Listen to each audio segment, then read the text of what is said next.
Move the line. Super Bowl preview, Super Bowl 57, Chiefs, Eagles. Hopefully the technology is working. I don't know what's going on with my internet and my stream. Maybe you won't be able to see my face. I think that might be better for viewership. We'll see. Unfortunately, we have dumbed it down for you a little bit here tonight, as we typically do once a year, with our good friend, Joey Knish. Daigle? Oh, wow. Yeah, baby. They see enough of me, Knish. They need you. They need you right now. Somebody is not here, though. We'll get into that. Somebody that usually is here is busy with extracurriculars. Getting on a Southside Hooters waitress as he drinks 15 beers. Screaming "All Lives Matter" as a Marquette basketball game right now. Yeah, he's somewhere out there. Sure. Oh man, it's good to have you back, Knish. Absolutely love it. Good to be back.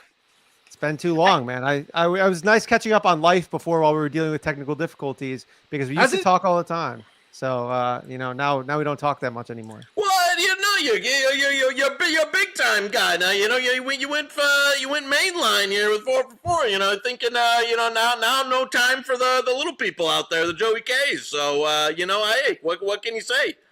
Knish gets a bad rep because he has no filter on social media. But I will say, especially right now, Knish, what I appreciate is that the world more than ever needs a bodyguard for sports betting who does not care. Someone who's been in the game long enough and does not care about your thoughts or opinion. Because as you've seen, as legalization has become much more popular and open, now we get people complaining about bets every day that are valid bets. And yet you were there shoving it back to them. Or if someone creates a betting thread on what is quote unquote intelligent sports betting, you are right there as well, shoving it back to them and saying, this is the dumbest thing I've ever seen. And that's what I appreciate. Well, Johnny, don't worry. If I give out any losers here, don't worry. I'll just DM whatever book I'm giving them at, ask for my money back. And that's the way to handle things nowadays. So yeah, it's a new era, my friend. I appreciate it. Yeah, hashtag refund culture. It's like a new thing, like if someone gets injured in the first half, they're like, why don't I have my money back? And it's crazy because like you expect like these little like peasants to bitch about it, but you see like people with like 100,000, 150,000 followers, like, where's my $20? It's like, shut the fuck up. You lost, like that's kind of stuff just drives me nuts. Awesome. Noonan, how are you doing? Let's give it a whirl here. How are things going over in the technical difficulty world?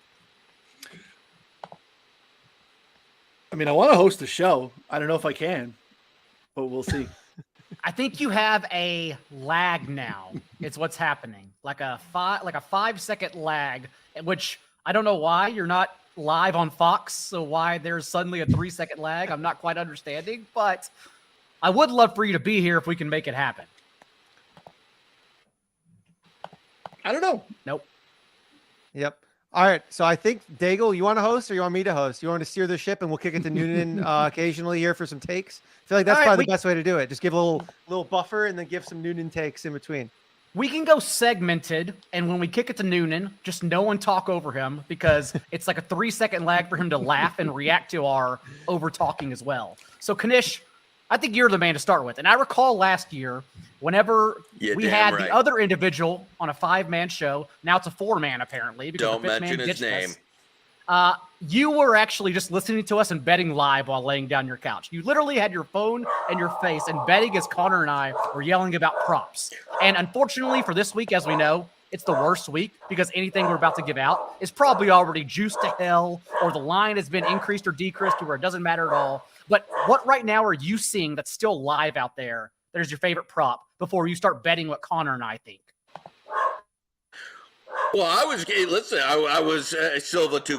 First of all, Chris, in the comments, Silva too cool. You keep that on the screen for the entire show, so people can know here who did this. But I tell you what, I still like, and I was talking. We did the show earlier on the Hammer with Pizzola. My dog gets hyped about this one. I think the Kadarius, as long as Kadarius, my man Tony, I talked about this earlier, is relatively healthy, which it sounds like he is, that he was going to be a major focus of that AFC title game. I mean, he got the long ball there. He would already had 2 catches on that. He was going to be a major part of their game plan, as I think they've continued to assimilate him into the game. If he's right, and I mean, right, all of his stuff is just too low, like mid-low 20s for receiving yards. I played some over 2.5 receptions today. All of his stuff is just like significantly lower than it should if he didn't, have whatever minor injury good. So to me, if I'm seeing full practices here, which it looks like he's in, now granted, could the guy, trip on himself, in the first quarter and get hurt for like the 8th time in his career? Sure, but hey, I'm all Kadarius all the time, baby.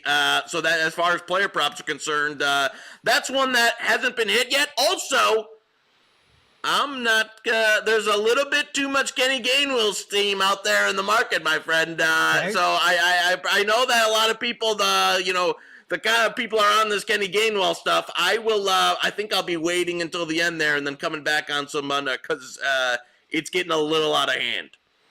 I know Kenny Gainwell first touchdown, oddly enough, has been getting quite a bit of steam. I still have Miles Sanders MVP market bets because, as we saw in the conference championship, it's very live, and there's no way to project it. But those RPOs they run inside the 5-yard line, it literally just comes down to who the defensive end takes. And there's no way to guess whether it's going to be Jalen Hurts or Miles Sanders, but we know when it's a competitive game, which is what we're expecting, at least Connor, we know Miles Sanders is in there on running downs. So that's all I care about. Miles Sanders 2 touchdowns is very live, which is another bet I like on FanDuel Sportsbook. But for you, what are you seeing that's still live right now for everyone? Yeah, I took originally, just kind of echoed your sentiment here. I took Sanders over 55 early in the week. I took Sanders 70 plus, 80 plus, 90 plus. I took 25 plus yards in each half, which was plus 200 on FanDuel at one point. I basically took a bunch of that stuff because I do think the MVP at 22-1 is really live as well, because Kenny G, like, we have a 4-week sample now basically of Miles Sanders either being injured or a blowout. So week 17 against New Orleans, he was in a knee brace and like injured all week. Week 18 against the Giants, he was on the injury report. We knew he wasn't going to play that much. And then the playoffs, they won by like 30 points each week. So of course they're not going to slam him 25 times in between the tackles. So yeah, I think we're going to see a big Miles Sanders day. I don't know if I can get on board with the Kenny G under for one reason, because I think that they have a ton of success running the ball. And that's kind of my issue, is that like, I really like the matchup in the trenches for the Eagles against this Chiefs run defense, because like otherwise, I mean, Kenny G can get there on 4 to 5 carries, which I think is like kind of an outlier game compared to what we've seen. But I would certainly lean under if we get like a mid-20s number on Kenny G, if that makes sense.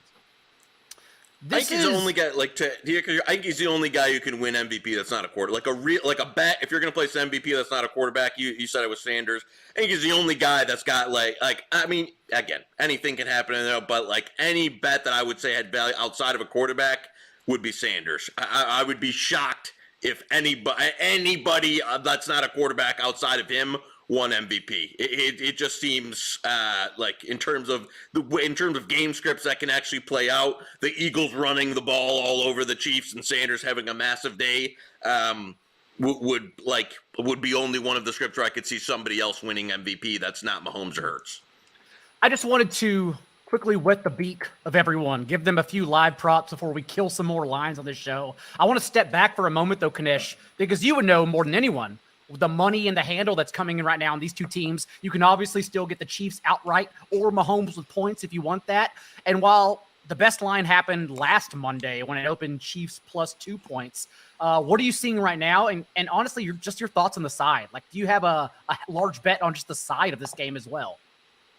You know what? I don't have I would say I believe this could get back, even though I think you've seen a majority of handle on the Eagles so far. Most of the handle that's still out there, I think I've seen estimates where like 10-15% of the expected handle is the only thing in so far. I would expect with the Chiefs injury report that looks positive in almost every aspect, where you're getting Tony, you're getting Juju, you're getting Ladarius Sneed. All those guys look good to go.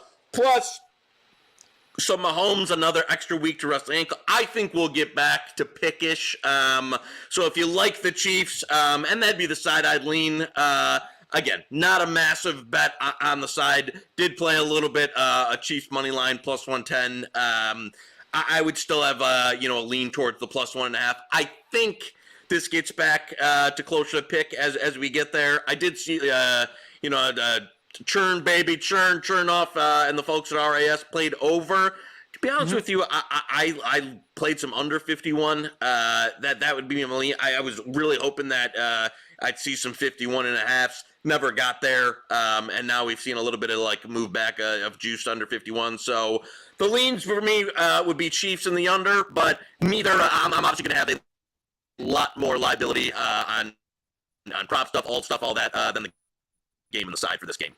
And Connor, it sat at 49.5 for long enough, a few days, that, once it started getting steamed up, as Knish mentioned, RAS hitting it at 50.5, that's when I started being a little more concerned and thinking the under is the better bet here, at least if you're betting this late into the 2-week games. But what are your thoughts overall on the sides here?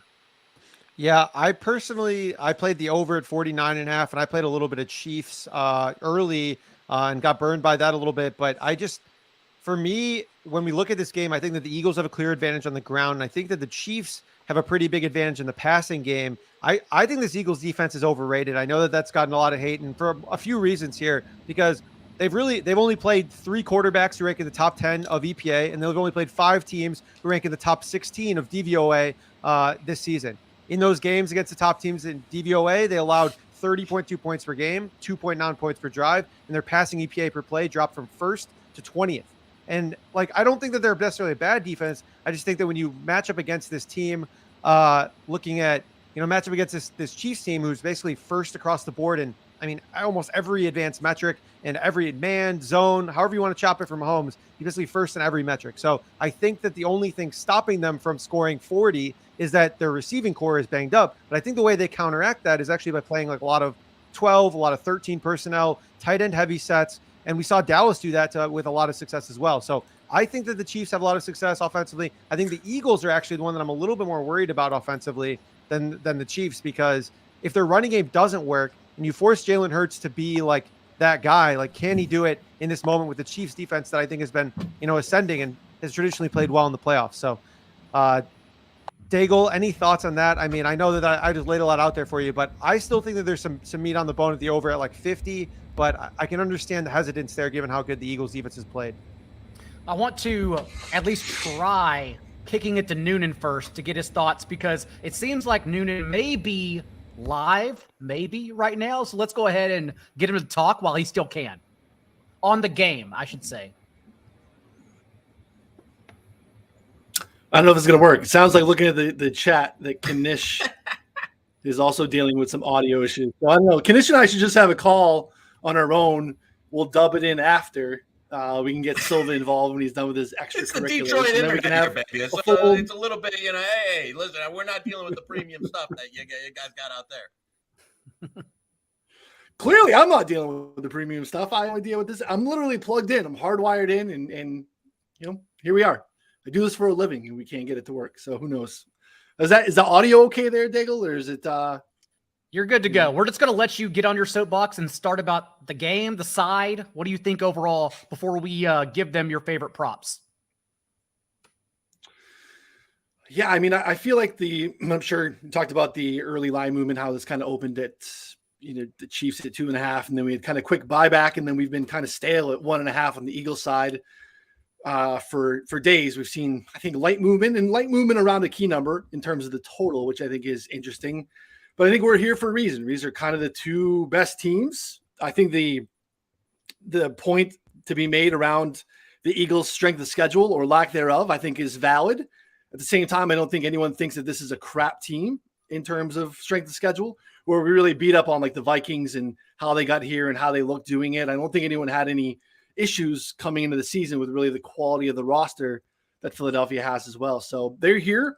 It just is an unprecedented scenario where they literally, I can't tell you what their quality win was. They don't have one. They had to play the Cowboys twice. We know how that went. One of those was with a backup quarterback on their end. One was with a backup quarterback on the other side. The one game that they get against the Niners, they have quarterback issues there. Just an absolute disaster. So still got a lag. Yeah, we'll work around the lag. I'm sorry. So I can get on a soapbox and roll. And interrupt me. Yeah, just get out. Team. And now Noonan. Now Noonan. Unfortunately, the audio is cutting in and out again. Unfortunately, as we mentioned it, we got a little overconfident, and then it began really messing up. Yeah. Well, now we can hear you just fine. So I don't know what to do. Let's just go ahead, Connor, I guess, and go to you while Noonan refreshes for us. And right now, you've already talked about your side. So go ahead and give us some of your favorite props based on that side. As you already mentioned, Miles Sanders' rushing yards is kind of dead unless, as Knish mentioned, Kenny Gainwell numbers revives it later in the week. Yeah, I think one of my other favorite ones right now is looking at I like Travis Kelce over at 77.5 receiving yards. I mean, I just think this is a fantastic spot for him, given what we've already talked about. And looking at his matchups in the playoffs, like he's played so well in the playoffs. His last 8 starts, 78 or more receiving yards in every single game, 95 or more receiving yards in 7 of his last 8 playoff games. Kadarius Toney is, made of glass, maybe less than glass. I know that's, like literally 4 plays last week and then got injured. MVS will be his target competition. Who knows how much Juju's going to play? Justin Watson, I guess, will be out there. Like, I really think this is going to be a massive Kelce game. And if it's not, we could see I think we're going to see a little bit more Noah Gray, a little bit of Jody Fortson sprinkled in there. Who knows? I think that all of those are, kind of very viable options. But really here, I think that the move here will be with Travis Kelce's over specifically. Knish, I feel like we've talked about a lot of our favorite props already, or they're dead. Like Isaiah Pacheco receiving yards, I think are already dead. Connor, right? Like that number has already increased 3 to 5, where you could get it before at 10 to 12.5. And now it's much further over that. Even though if you told me to lean one way or the other, I do think Pacheco is much more live than McKinnon. Noonan, if he was alive, I know wants to refute that. But overall, Knish, like, do you have your ears to the ground for a favorite exotic? One of the long shot, aka dumbass bets that everyone makes, comes out of the woodwork for. I have been in many chats, and I feel like I still don't have a grasp on Rihanna's first or last song. I also don't have a grasp on what Gatorade color we're carrying here. So just what are you hearing right now? Because you're much more locked in than I am. No, the Gatorade is there is some, I've heard a lot of discrepancy on the first song between a number of sources. The Gatorade is interesting because that's one of the ones that usually, like, the day of the game, you start getting people on the field and then you really know, right? Like, so that's one of the ones that, it can be, people are looking like, wow, what did they have earlier in the season, any of that? Really what you want to do is wait until, game day and you start getting some people on the field and, somebody lifting up, peeking in, one of the coolers there to see what they get in that. One that, one of the guys that I bet for had jersey number of first touchdown scorer over 11.5 at plus money. So I know DK's got over 11.5 plus 105. It was plus 110. If you ran some of one of the numbers guys ran some of the fair first TD prices against that, and actually had it. I think he had it fair like minus 110, minus 115. So again, in terms of things on the board that still have a little bit of value, if you can get that first jersey number of first TD scored over 11.5 at plus money, that should have a little bit, like for the math guys out there, that should have a little bit of value still left. In terms of a long shot, I am not big on the first TD long shots. However, this is one of those games that has long shots in a number of capacities that you don't see in a normal game, and one of them is first sack. I like, and this is going to be a Chiefs defensive kind of game. If you look at Chiefs only, because some of the game it just has first sack only. Just go. It has to be and Adam Levitan is going to steam Josh Sweat first sack before you could even mention an Eagles player. So yes, go to the Chiefs side. Yes, no Eagles, Chiefs only. Okay. Good for you. I like the fact that Spags aggressive blitz. I think they come out super aggressive, and you'll see some of those guys. If you look at their sacks throughout the year, they had guys like a Ladarius Sneed, a Nick Bolton, a Willie Gay. They're not afraid. Juan Thornhill. guys that you will blitz from the edge, blitz from the secondary, blitz from the linebacker, and you've got Chris Jones, Frank Clark as guys that are going to be the chalk in that market. I've taken a couple of sprinkles at some long shots at Bolton and Gay, like 16-1, 20-1, Thornhill, like 35-1.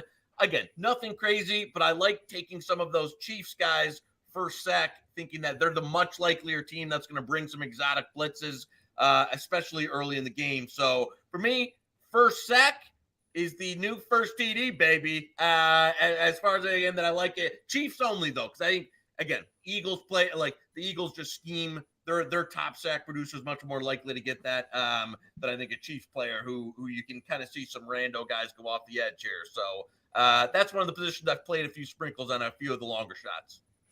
Noonan, let's come back to you and cross our fingers. Some of your favorite long shot props that you have for everyone.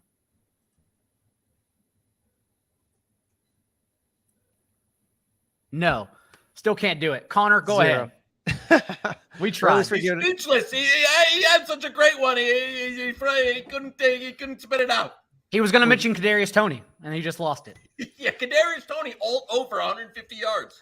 Yeah. I believe though, Knish, and maybe you took this already. FanDuel, I think, is a sports book. I bet I bet Toney first reception of the game, thinking that it's like the Byron Pringle bet we had a couple years ago. You and I were on it. And Pringle, they did actually concertedly scheme him a target underneath. I think Toney is like a concerted touch waiting to happen the moment the Chiefs get the ball. So I did bet that first reception of the game. Go ahead, Connor. I was thinking either a screen to Pacheco or like a or a pass to Toney for the first play of the game, because I think that they're going to try and counteract the Eagles' pressure as much as possible, in addition to obviously everything we talked about with 12, 13 personnel, things of that sort. But I can't imagine that they're going to do are we rocking mobile down here? I think we're going phone StreamYard. Dude, I had to go phone. I mean, it works. It wasn't working. I have no idea how this possibly happens. I apologize to the listeners. It's like this is better. Beer, and then this all of a sudden goes absolutely haywire. So I tried to listen to that painfully to let these three bozos host and operate the show. I did my best, and it goes all to shit. And what happens? So anyway, I think you were asking me long shots. Which I thought was the whole premise of like late in the show. We're 20 minutes in. I don't think we need to cut this any shorter for anyone else. We're 20 minutes in, but if you only cut down strictly to audio and took out the commercials, we're like 3 minutes in. It's good. It's not bad. I like Knish dropping some defense. I like that we're on the defensive side a little bit. Heard some names that we don't hear a lot about, so I kind of like that angle there on the Chiefs side in particular, which is pretty interesting. I get a couple of wonky ones that I would love to get you guys. A couple maybe less wonky. Connor and I are going to do props as normal on Friday with Pat Mayo, a little bit more traditional. I think we're kind of spending more time here in like the novelty props. Both teams just going to score, right? I know Connor's interested in the over. I don't know I didn't get Knish or Daigle's thoughts on the total here. FanDuel's got both teams to get to 20 at -138. I think that's probably a pretty fair number. I don't see one of these teams really stalling offensively. I mean, they're pretty elite in terms of, I think they're 1-2 in offensive EPA on the season. So I think when you kind of break it down, it's pretty significantly like the Chiefs are far and above everyone else. Yeah, the difference between the Eagles at 2 and the Chiefs at 1 is the same difference between the Eagles at 2 and number 17. So like Chiefs have been pretty good, even though they don't have Tyreek. So there's a lot of talk about first quarter struggles in the Super Bowl. I think we've seen that historically.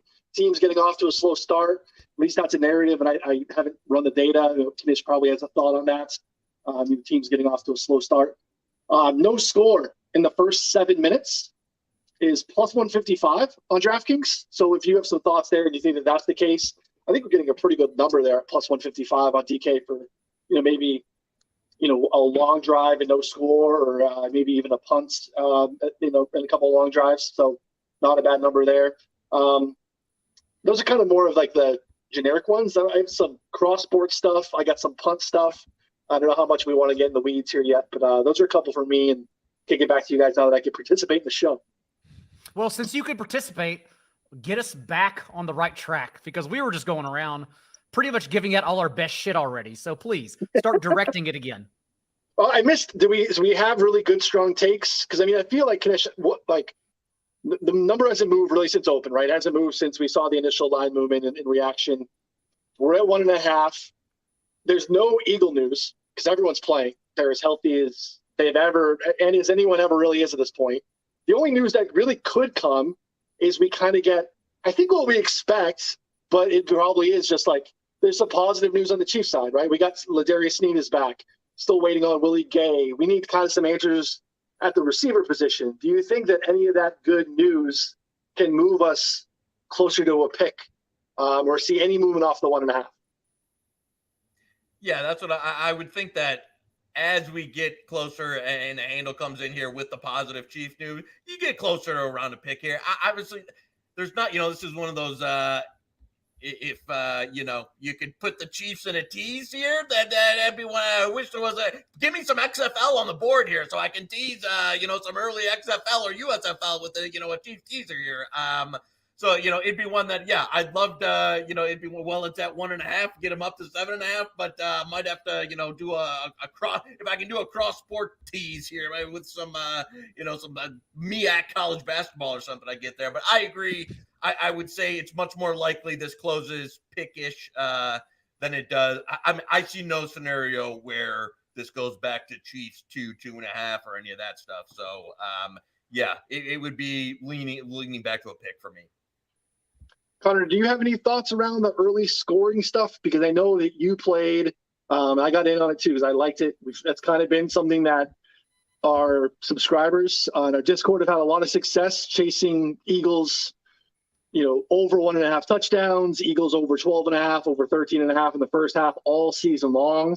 Has any of the work that you've done maybe dispelled some of the early Super Bowl jitter stuff? Does it matter that these teams, even though especially the Eagle side, that the construction of the team is very different than what was here 5 years ago, the fact that they've been here recently, any thoughts into that narrative around slow starts in the play that you made at over 12.5 on Philly in the first half?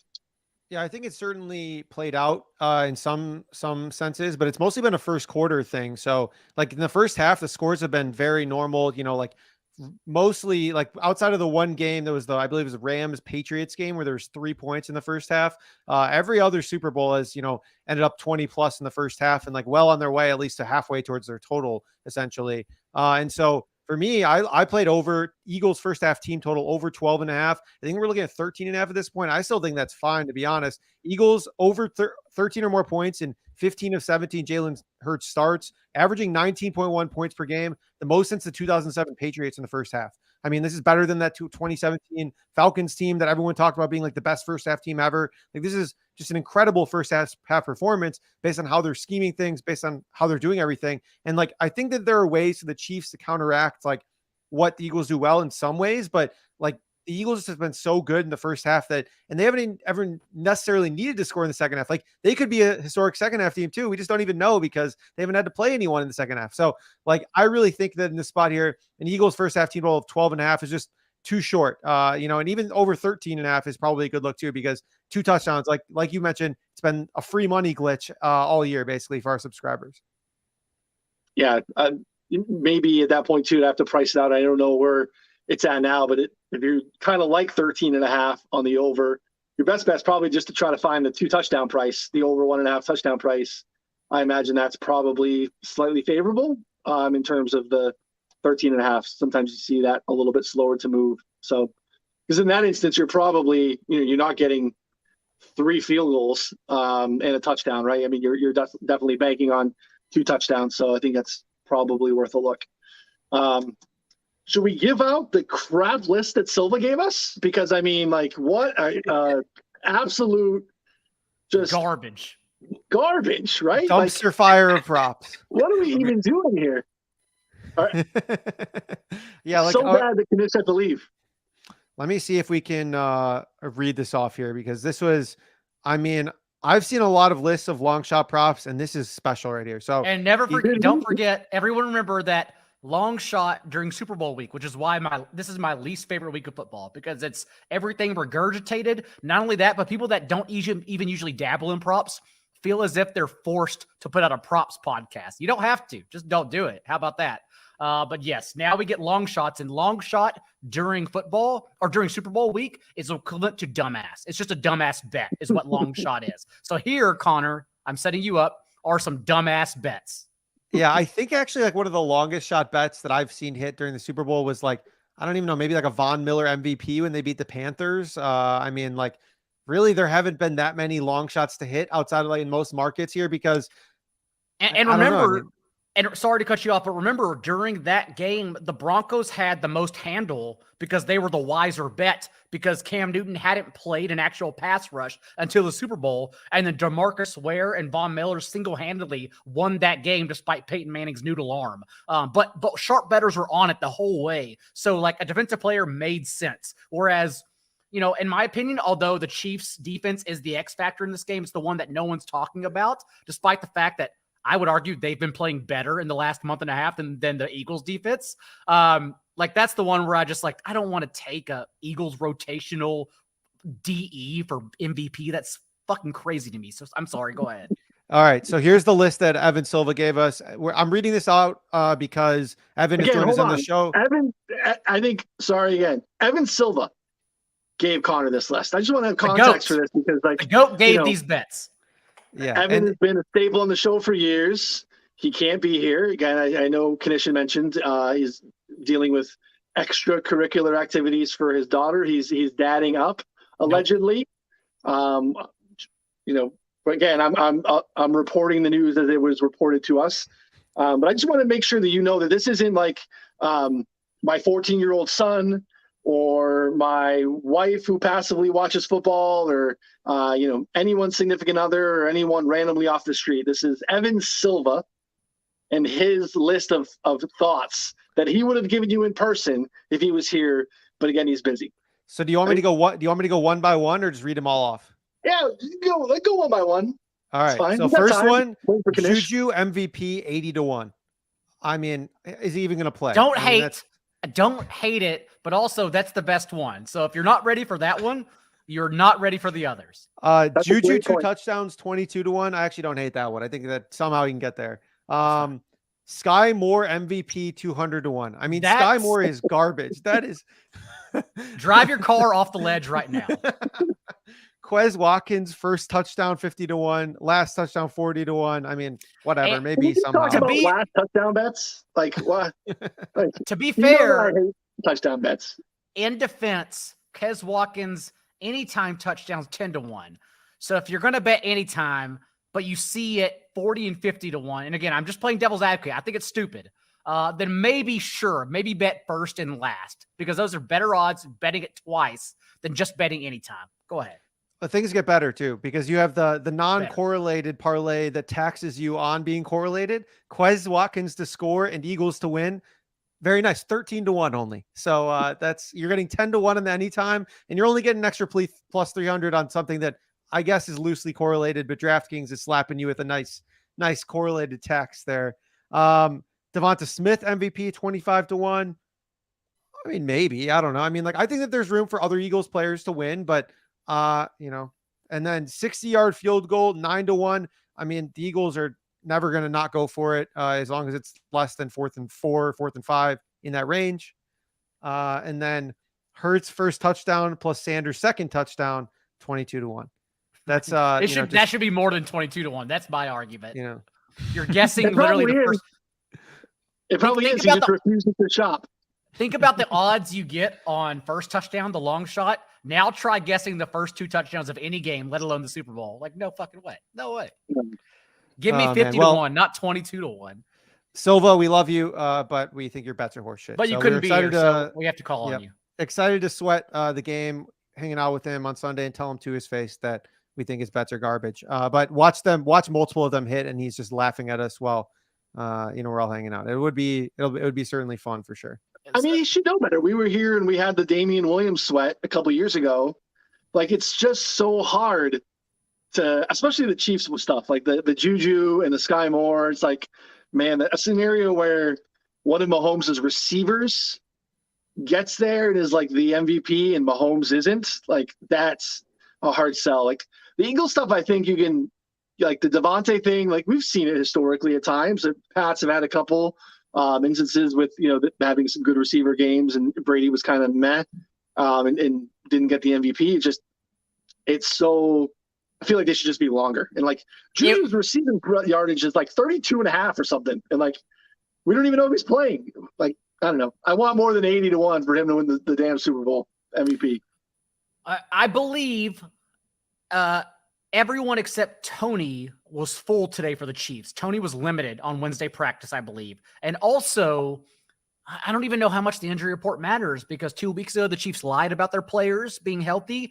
Jalen Hurts and Mahomes have been lied about being healthy all offseason. They're both still injured. And so we're really just questioning how much 2 weeks makes, how much it improves them, honestly, on the field. And at 50%, Patrick Mahomes, I would argue, just played the best game of his entire life against the Bengals. And I have much more trust in Lou Anarumo against Mahomes than I do the Eagles defense. So I don't even know how much it matters, honestly. Yeah, Wilkman brings up a good point here. Sky Moore, 2 kick returns. He would need 2 kick returns and like a rushing or receiving touchdown. And maybe that still might not be enough. So he has more fumbles in trying to punt return this year than he does than punt returns for a touchdown. Also, I know Knish is on the Kadarius Toney stuff, and I don't know where Knish went. So this is easily the worst, quality show we've done. But I think that Kadarius Toney stuff is super thin. Like, I get that why you'd want to play an over, but like 2 weeks before he got injured, he had played like 19 snaps each week for the past 2 weeks before, and then he played 4 snaps. He did look like he was going to be more involved. I mean, he started and played each of the 4 first snaps, but then he got injured. Like, I mean, what faith do we have after a week and a half off that he's going to come in and be like a full-time player, or even like part-time player? What if he goes back and plays like 10 snaps again? I think that's very much in the range of outcomes. I think the numbers are really low. The numbers are accounting for an injury. I think it's that's 25 yards. I get it. But like, I mean, 25 yards is what, 2 to 3 catches at least. Like, I mean, he needs to be at least out there for 20 snaps. Like, do you think he's going to be out? Like, are you confident he's out there for 20 snaps? I'm not. Right. Does he need to be out there for 20 snaps though? Because 10 snaps for Tony, I understand the usage, but they concertedly call plays for him to get him the ball. That's totally different than if MVS runs 10 routes, like, because they don't call plays for MVS. He has to get open himself. Tony doesn't need to get open. They literally feed him the ball purposely. So but they also use him in the running game too. Like that's like we were on a Kadarius Toney when it was like 38 and he was like his usage was ascending. He got like 3 end arounds that he had, like, should have had actually even more receiving yards, and had like 3 catches for 25 yards and then like 25 rushing yards. So like, I think if you want to play the over, I do agree. He'll probably be like, his touch per snap ratio will be like the highest ever in the NFL, but I just don't know if his snaps are going to be high enough. That's my only concern. Anytime TD, or like I mentioned, first catch for the Chiefs, which you can find on BetMGM, I think that's the best way to go for Tony. Yeah. And that's you can bet rushing and receiving yards at 31 if you want, instead of just 25. That's hot. I like that actually a lot better. I'm willing to get in on that if we get some positive news on Tony. I don't mind the first reception look, because you can see them doing some sort of, scheming things to him, trying to get him involved, doing something early. I don't mind that. There's 2 other Chiefs first reception looks that I like. Pacheco is plus 650. I don't hate that at all. And Jerry McKinnon plus 4.25. I like the Pacheco one to be honest. I think you could very much see a scenario where they try to curtail a little bit of the pass rush from the Eagles, set up an early screen, just to kind of bait them into maybe not bringing the house, maybe not blitzing, trying to be a little bit coy in that, and you can get a little dump off. The checkdowns are going to be there in this game it's part of why I like McKinnon. I think there's going to be some underneath looks, especially to the running backs, if they're willing to take them, which Mahomes has shown this year he's been willing to take, right? The A-dot's lower, significantly lower than it was last year with Tyreek and all that they have going on there. So first reception, I didn't play either, but the Pacheco one is probably my favorite look, closer to 7-1. I think that's on Caesars plus 650. So I like that as well for if you're going to go with Tony stuff, that'd probably be my Tony look as well. And now that you're back, I want you guys to debate out the Pacheco and McKinnon. Daigle earlier in the week played a Pacheco over. You've played 2 McKinnon receiving overs. I personally think that you can make a case for both. Daigle, I'll let you go first here with your Pacheco receiving over. Well, it's simply just the usage, and I'm someone who backed, like when I finally bet against Brock Purdy, even though situation out of my hand that he got injured, but I would still argue the 49ers were, or no, the Eagles were a much more dominant team than the 49ers anyhow, so don't even care about the injury. But like when I had backed Brock Purdy through the entire run and then saw the spot where it was wise to bet against him, I was on McKinnon for the entire run. And then the last time we saw the Chiefs, it was all Pacheco and running more routes than McKinnon for the first time all year, out snapping him, out touching them. And it wasn't even close, honestly. And that was in a game where Patrick Mahomes was at 50, 75%, whatever you want to give him. And yet they trusted, when push came to shove, Pacheco in the most important game to that point of the year. And so I just want to go back to that. And also remember, we are only 2 years removed from Kyle Shanahan, after a torrential run, not being able to play McKinnon because he had dead legs. Remember the reports. So, like, of course, it would make sense that over the last 6 weeks of the regular season, when McKinnon's usage is at an all-time high, that suddenly we reach the playoffs and this dude has dead legs and they just can't use him. Maybe that's what they're seeing. So that's the narrative I'm spinning anyways. So I still like Pacheco in a lot of different aspects, prop bets, DFS over McKinnon, if that's a choice here. Yeah, so I don't think it has to be Sophie's choice. I think Daigle makes a good point. I think that they could both get there, and that's kind of my point, is that I think that they both have, especially with whether it's guys being out or even limitations to the receiving core, I think this is a way to attack Philly a little bit. I think they're 24th in pass DVOA on the season, the running backs. If they're willing to take it, I think this is part of what's going to be available for them to do. So I think Pacheco could very well get there, and McKinnon as well. I don't know that he was necessarily healthy a little bit down the stretch. Mayo brought it up, and that was part of my handicap when I wrote it up on the site, was there's a significant split with McCole Hardman in the lineup in terms of how they use him. And that was surprising to me. And when I actually kind of looked at the splits, it's pretty telling in terms of the number of 29 games that they've played together. There are 9 games that Hardman has missed. And it's night and day in terms of the usage for McKinnon in the passing game. So I took a plus 140 on over 3.5 receptions. It's a big number, but I really liked 20.5 receiving yards. I think that's moved up to 22.5, 23.5 in some spots. So I think he's averaged 4.1 receptions in the 9 games without Hardman in the lineup on a tad over 5 targets. And I think like 25 more yards per game with Hardman out. So again, not always something you would think that would correlate because they play different positions. But the way that they use him is in that short passing game. The way that they use Hardman is in some of that stuff too. The way they like to kind of scheme him and do some unique things more so than traditional down the field stuff. So I think they could both get there because I don't think the threshold is very high. And like I said, I think that they're going to want to play I don't think you're going to have a lot of box safety stuff from the Eagles. I don't think you're going to have a lot of linebacker blitzes. Kazir White, the linebacker for the Eagles, is one of the worst coverage linebackers in the league. I think that impacts his playing time. I think they're going to want to hide him.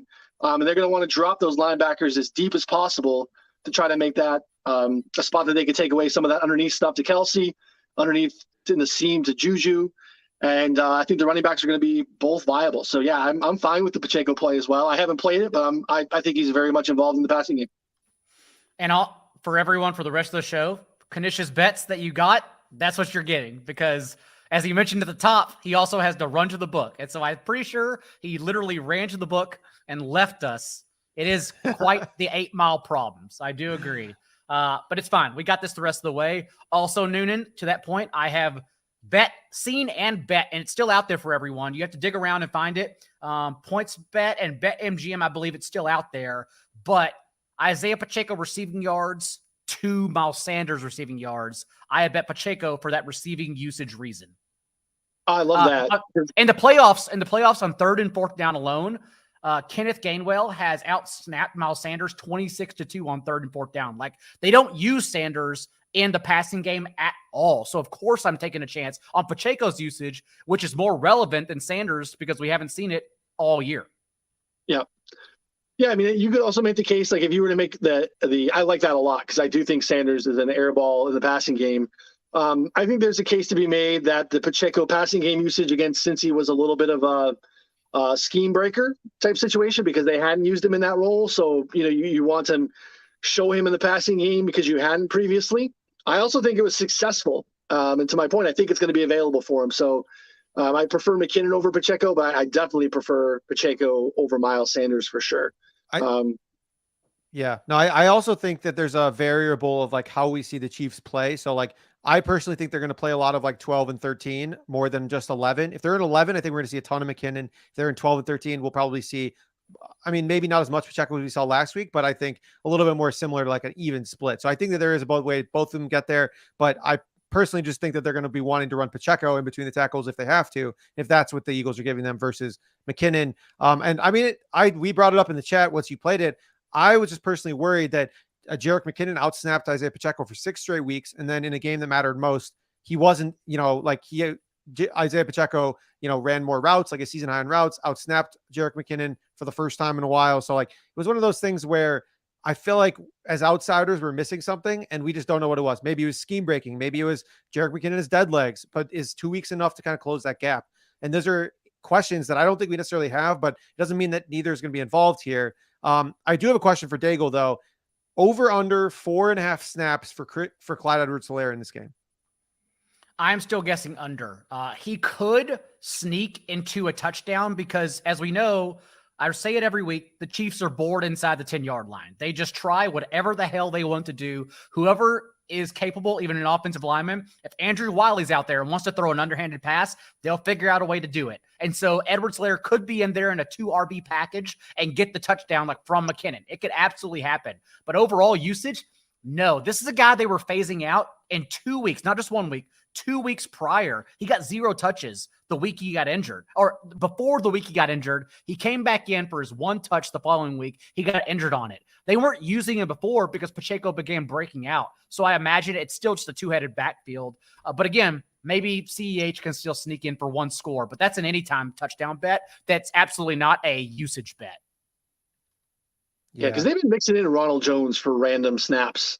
So I think that more so than anything, that's probably what we see from CEH, if anything. So I'm with Daigle. I think probably lean under, but it's not a role that should impact Pacheco and McKinnon. He was not out of the picture because of injury. He was already out of the picture before injury, and that's important to remind everyone.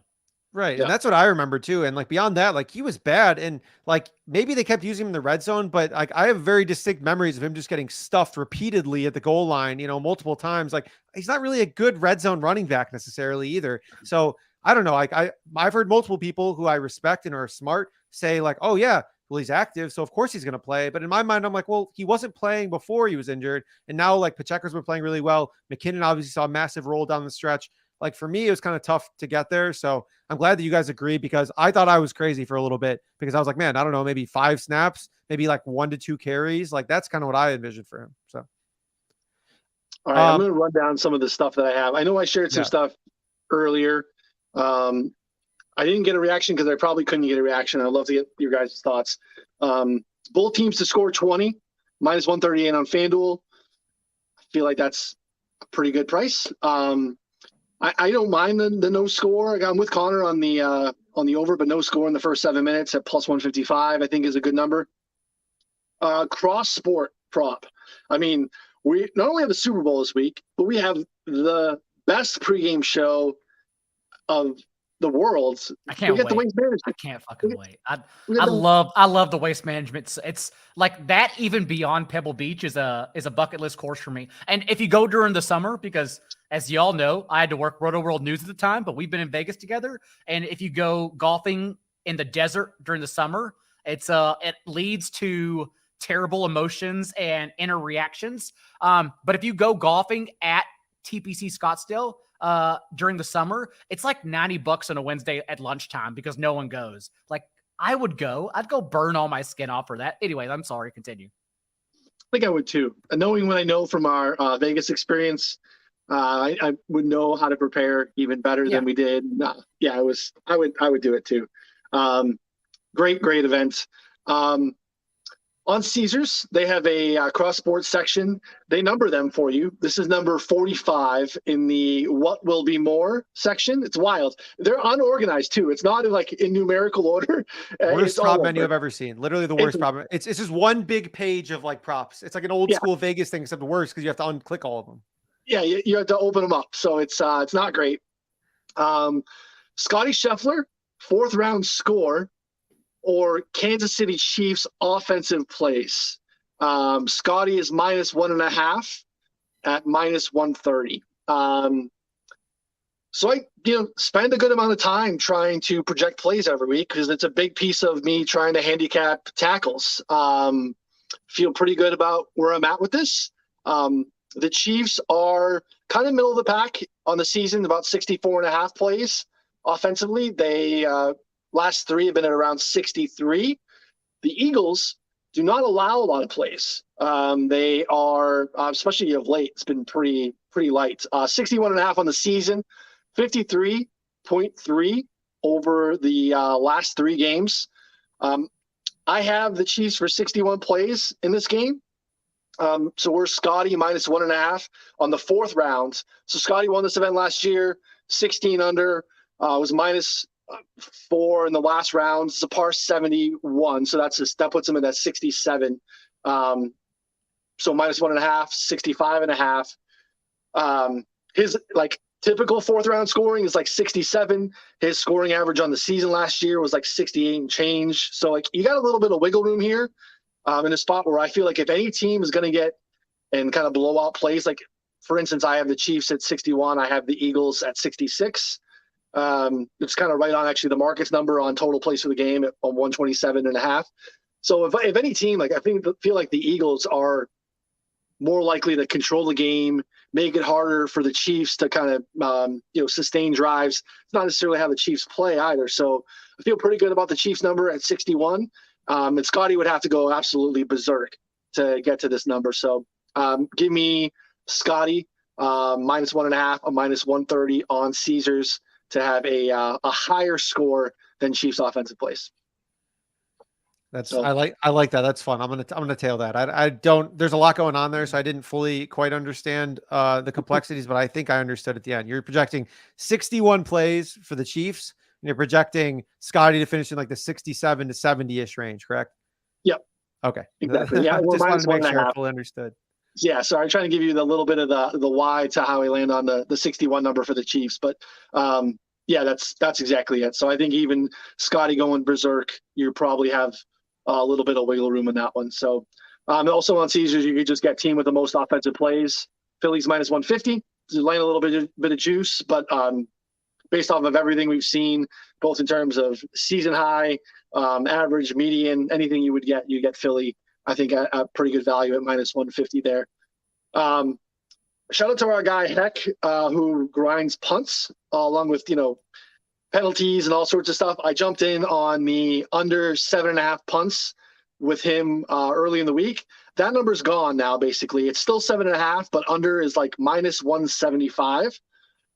So on DraftKings, though, you can get under 338.5 total yardage from punts. Doing the math a little bit, 7 punts, which is kind of what we would need on the average to hit under our 7.5 here, is a 48.5 net yard punt, which is pretty significant. That's it would basically be 3rd in the league. And that's not what we've been seeing from Brett Kern, the Eagles guy in particular. So I don't think we're going to get a lot of punts in this spot. I don't think we're going to get to 8s, but even then we have a little bit of wiggle at 42 and change. At 6 punts, you would need 54. So basically, if you still want to get under the 8 or under 7.5 punts, maybe even under 8 punts, I think the better way to do it is total punt yardage, under 338.5, -130 on DraftKings. So those are my little off the board exotics. I love that. I was looking at that and I just had no idea where to start handicapping it. I was looking at longest punts and I was like, man, this Kern guy kind of sucks. So I was trying to figure out a way to short him. And the Eagles, I mean, easily one of the most aggressive teams in the league. Anytime they're in 4th and 2 or less, they're going to go for it. They're not going to punt. And I also think that I mean, I don't know. I think that the Chiefs defense is going to be super aggressive in some ways, but like, I think they're also going to leave themselves exposed to some bigger plays pretty much every drive in this sense. So yeah, I think I like that a lot too, for sure. Right. One more in that same sense. Both of them average, they're like 28th and 29th in total punts on the season. At like 3.1 and 3.2. DraftKings, in terms of teams that have the most punts, DraftKings has made it a three-way market. No one else has. So on DraftKings, you can get neither team to have the most punts. What if they both get 3 punts? I mean, that fits our under 7.5. That fits their season average. That fits our aggressive narrative that we think is going to happen here in the playoffs. Neither team to have the most punts is plus 320, which I think is a pretty good number comparatively to the market and how they're priced in just a two-way market elsewhere. So you can push that, but on DraftKings, I like the plus 320. Yeah, no, that's a fun one for sure as well. And kind of along the same lines here, Jackson, one of our listeners, said Sirianni doesn't kick field goals, plus Chiefs red zone defense is not great. Eagles under 1.5 field goals at even worth the play. For me, I think that it is probably a lean, but I'm just worried that there could be so many points that like you're going to be down there all the time. And so, a 4th and 6, 4th and 7, like those kinds of things the Eagles probably aren't going for. So I'd almost rather play like a longest field goal under instead, because I mean, it would have to be like a very specific situation where it's like 4th and 6 and they're on like the, whatever, like it'd be like, have to be like a 50-yard field goal, something like that. So that's kind of how I'd approach it. Daigle, I mean, any thoughts on the field goals, the punters, I'm sure this is way beyond like anything you enjoy looking at this point. So yeah, I'm not a long shot special teams guy. And when we talk about Super Bowl MVPs, I mentioned Miles Sanders, but I'm also not a long shot MVP person. I just think it's all burning money, so it's not for me. Is it Same. fun? Like I think fun is subjective. So if you have fun, you should definitely do it. yeah, Just bet on Colin Morikawa to win the waste management. Save yourself. I'm fading him, so let's not do that either. Let's definitely not do that. man. Save your pennies on some of the Juju Smith-Schuster MVPs and stuff like that. So Daigle is a very strong game theory bro. So I respect and understand the game theory and fading Morikawa in DFS. He's winning this week, or he's winning next week at Riv. So there's a golf bet for you if you want to sweat the waste management. Justin Thomas shouldn't be 24 or 25 either. So there's a couple of golf bets for you. You can bank some money and then bet the Super Bowl live with all of your waste management winnings. If you want some shorter 6 condom bets that I made, DraftKings Sportsbook still has heads at even money, even though it's quite literally a coin flip. So I bet plus 100 because that's really stupid. That tails is actually favorited. So there's a bet right there. Wait, really? It's favored? Tails is minus 105, and they put heads at even money. Yeah, I don't trust me. I don't get it either, so I bet it. Or at least I got lemon. Fails. I got fails, lemon on yeah. it. Yeah, I don't know, but it's stupid. You got so limited yeah, on I the bet coin that. toss? And then I also bet, this is probably more dangerous. I have an alt bet on Chiefs minus 6.5 plus 280. I like alt betting the Chiefs under 7 points because I think they should be favored in this game. The questions about schedule is enough to where you should not be ignoring it, but you should also not be yelling, as most people are, about how, the schedule doesn't matter, or the schedule, like, you should ignore it because, of course, the Eagles are good. That's probably the case. They deserve to be here. But overall, like, since they haven't played anyone, it's also ambiguous enough to say, well, actually, the Chiefs are still the better team in this game. I have enough questions about the Eagles to where, again, I think the Chiefs defense is the best here, especially how they've played the last 6 weeks. Just the fact that they limited Lawrence to 5.5 yards per attempt, Burrow to 6.5 yards per attempt. Dude, the Chiefs pass rush right now is incredible. It's amazing. So, of course, I think they can limit Hurts. Everyone wants to talk about how Mahomes may be injured still. No one is discussing how Hurts has just been bad throwing downfield. He's been terrible. And I think it's because of his shoulder injury. So why can't he be just as injured, even though that affects him more throwing downfield than Mahomes after Mahomes played the best game of his life on an injured ankle? So, yeah, of course I want the Chiefs. Every side I want the Chiefs. Yeah, along that lines, I played Patrick Mahomes have a higher completion rate than Jalen Hurts in this Yeah. game, and that was only minus 115. I just like look at the philosophies, like beyond like exactly what Daigle said. Like Hurts has been playing horribly. I think the Chiefs are going to be aggressive. They're going to try and like do a lot of zone blitzes and they might play tight. Like it's going to have to be a lot of like big plays for Hurts, and then like for Mahomes, they're probably just going to try and like maximize like the shorter distances. Like they're not going to go like guns blazing 40-yard passes to like Kadarius Toney and MVS against like the Eagles corners. Like, of course, the Eagles corners are like good. They're good. They're just like, that's not the optimal strategy. So like I think that Mahomes ends up in like, 68, 70% range. Also his median is 2% higher than Jalen Hurts as is. And like, you have all these other factors. So I still like that one a lot. That's it. I think FanDuel minus 115 is the best number at this point. Someone actually shot me a message because this got up to minus 130 at Canby shops. Now minus 115 at FanDuel. I don't know. DraftKings, I don't think has it, but still not I bad. think it's a great look. Yeah, I like that a lot. I like it a lot. Yeah. I was shocked that he was like that close. I was like, maybe I'm missing something. I went through it. Like, I mean, Hurts has been a little better than I had remembered passing, but it's just because like the last 4 games, it was like 57, 59, 60, and 66% completion rate in his last 4 games. And that was against like multiple not very good defenses as well. So like I think that since he's got hurt, it's not great. He averaged 68% completion rate through week 14. Hasn't reached that number in any game since week 15. And then also 3 of 10 on throws 20 yards downfield since he injured his shoulder from Chicago on. Before that was completing 42.5% of his throws 20 yards downfield. Was top 12 in the league. Not even close to that right now. So yeah, he's still injured. Yeah, no, 100%. I do have a question, I guess 2 more prop questions for you guys real quick here. Kenny Gainwell receiving props. We were on some Samaje Perine receptions and receiving yards last week. I mean, any thoughts here? Kenneth Gainwell only over at 1.5 receptions. He's been kind of like their primary receiving back. I worry that there's just not enough like plays for them to run that where he's like getting enough volume here, but I feel like 10.5 receiving yards, 2 to 3 receptions is very much in play if the Eagles are facing like any kind of, neutral to negative game script in this spot. Daigle, any thoughts there?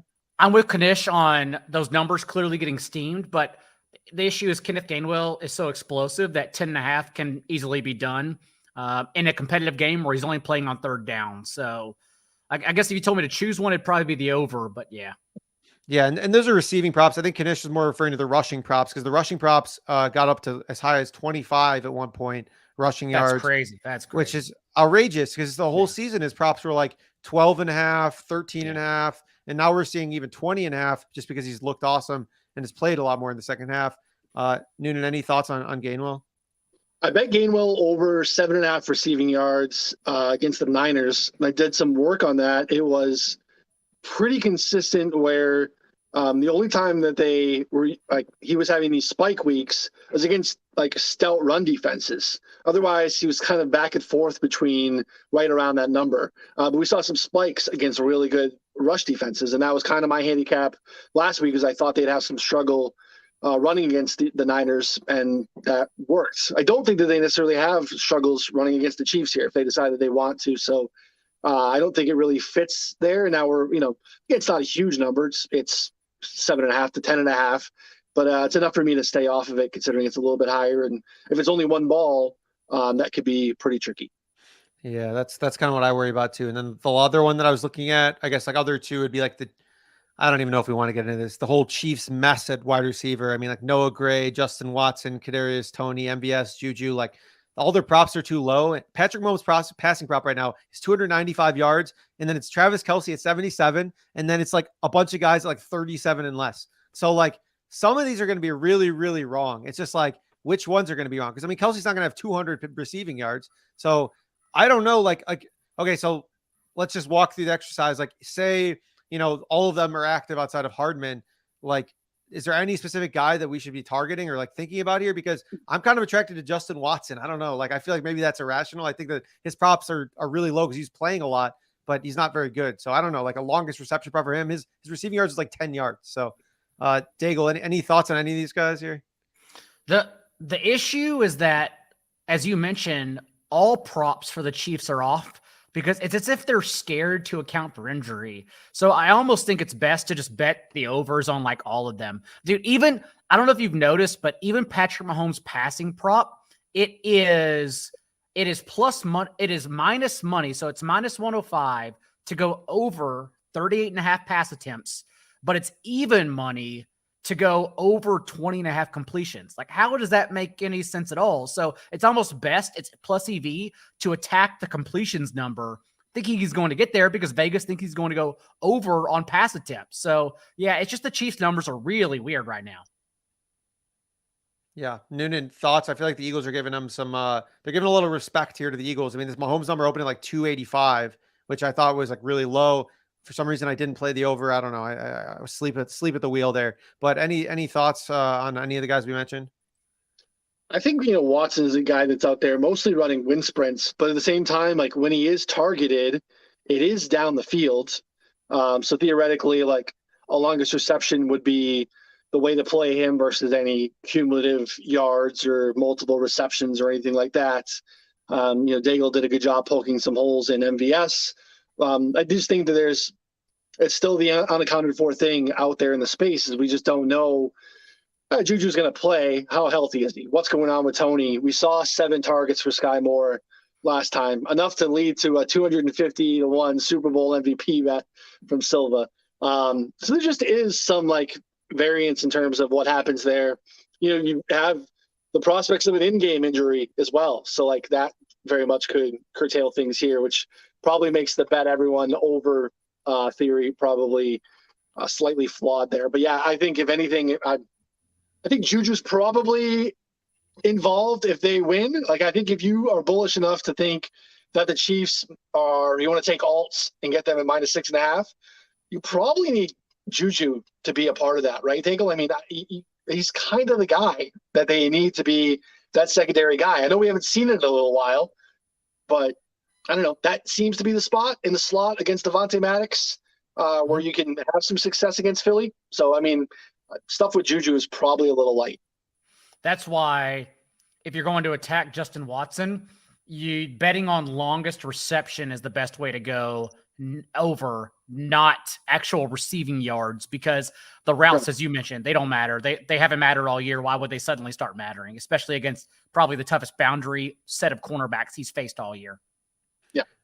All right, hear me out. You bet. All we just have to do is bet Juju, Marquez Valdez-Scantling, and Kadarius Toney at 50+ receiving yards for all of them at like +200 or +300. One of them's gonna, well, 2 of them are gonna hit. 1 or 2 of them are gonna hit. Maybe, honestly, maybe it's just better to bet Noah Gray and Jody Fortson here at like 20+ yards at plus money. I mean, one of them is gonna catch a 25-yard pass. I don't know which one, but one of them is gonna catch a 20-yard pass, sit down, fall down, and then that'll be it. So I don't know. I'm pretty confident that it'll be more of a short game, but who knows? That's why I brought it up, and I'm like, I don't think there's a clear answer. Like, it's just like a guessing game with like 8 of these guys. All I know is that it won't be Sky Moore. That's all I unequivocally know for a fact. Okay. I mean, you just go over to FanDuel. If you got FanDuel, they're really nice. They allow you to parlay T40 bets at the Waste Management. And just throw in a couple of, Morikawa and Homa to T40, +103. +103, T40. We don't need him to win. Plus money. Like, these guys win golf tournaments. We don't need him to do it. Tom Kim, Sunjay M, you want an all-Asian T40? +126. What are we doing? T40s for these guys. Like, I mean, so to Daigle's point, just because you can bet on everything doesn't mean you have to bet on everything. We'll have tackles for you on Friday on the prop show, same time and place as normal, 2 p.m. Eastern here on the 4for4 YouTube page. We'll get into a little bit more, probably specific, your standard props. I'm going to save the tackles for the folks there. I have one more. I've not added it. I might even save it to the show, for the show, knowing that like it's not moving until I bet it. And when I bet it, it's going to move. So we'll just do it live. And hammer that there, because it's kind of what I've seen so far this week in the market is like when we make a play on the tackles, they move pretty drastically, and when we stay off, we don't see much line movement at all. So one more on the Chiefs side coming in, and maybe another on the Eagles side, but definitely one on the Chiefs, and we'll have that on Friday. Love it. Yeah, that some of the props dipped back down originally, and I doubled in. So I'm at a full unit on these. I don't normally bet full units on tackle props, but I'm at a full unit on the 3 that you've released so far. So I'm very excited to sweat those. We got Nick Bolton down to 9.5 for a bit. That was just criminal. That is, yeah. I think you can get Nick Bolton to be to lead the game in tackles on MGM or Caesars. I forget at like -140, which is like should probably be -200. Nick Bolton will definitely lead this game in tackles. So yeah, that's a good play for you. But again, we'll have more of the tackle stuff. I wanted to write a tackle article this week. Life got in the way, so no deep dive tackle article. But again, we'll go live and deep on the prop show on Friday. So that is it for me, guys. Unless you guys have anything else we didn't touch on. So I'm good. No, that was. I think we hit on everything the clip. live. Yeah, everything live, everything in the future. I think our sides. I think we touched on everything, honestly. Love it. Xander and Hideki plus 105. T40. I mean, what are we doing here? Come on, like hammer these. These are real bets that are going to actually just win. remember, only 40 people can be T40. Like it seems like you got a lot more out there than that. I just gave you 6 guys. That's fine. I know what's happening on your computer besides it burning down. I know what you're doing over there with 80 different players on T40s. I had a 10-legger at the Farmers. 10-legger T40. One short? Full unit. Zalatoris, the only one that he missed the cut on the number with a really bad round 2. Hit 9 and 10. It was painful. I usually don't go 10-leggers. I usually just do a bunch of 2-leggers, rotate the guys that I like. But yeah, that was a painful one. I need FanDuel. So I even sent Connor a screenshot of him. Like, this is my attempt to make sure that my FanDuel account stays fresh since my DraftKings is now fried. It's funny how that works. How we always come one short. There's a reason why Always parlays one exist. There's a gonna- reason why it exists. I'm 100% going to fire off like 50 MGM same game parlays because they let you parlay like alternate legs, like kind of like FanDuel does. And they just have like a really easy interface. I've started doing that a little more. So I will be locked and loaded for the Super Bowl, getting some more exposure. You know, I already bet a Kelsey 100+, Sanders 85+, and that's like 15-1 or something like that. So getting maximum exposure to guys that I think could blow up, always a lot of fun.